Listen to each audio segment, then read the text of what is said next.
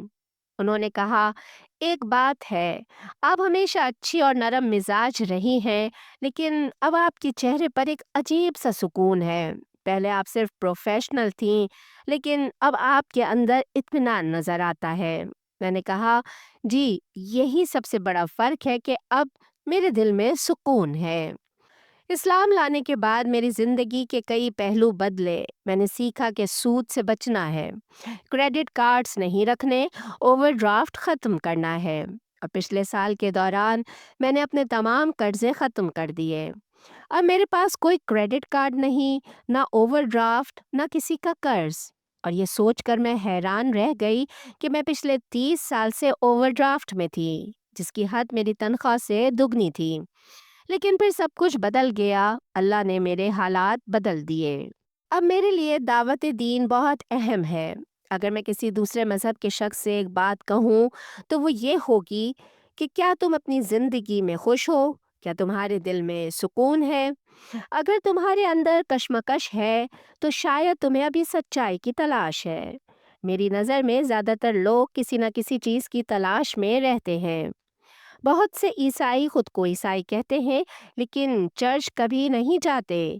انہیں بائبل کی ایک بھی آیت یاد نہیں ہوتی، جبکہ ایک مسلمان بولنا سیکھتے ہی کم از کم قرآن کی ایک سورت ضرور جانتا ہے۔ یہی فرق ہے۔ ایک مسلمان کے دل میں اللہ کی طرف سے سکون ہوتا ہے، جبکہ عیسائی آج بھی دل کے اندر لڑ رہے ہیں، تضاد میں مبتلا ہے۔ میں خود اس راستے سے آئی ہوں جہاں اندرونی کشمکش تھی، اور اب میں اس راستے پر ہوں جہاں صرف سکون ہے۔ الحمدللہ۔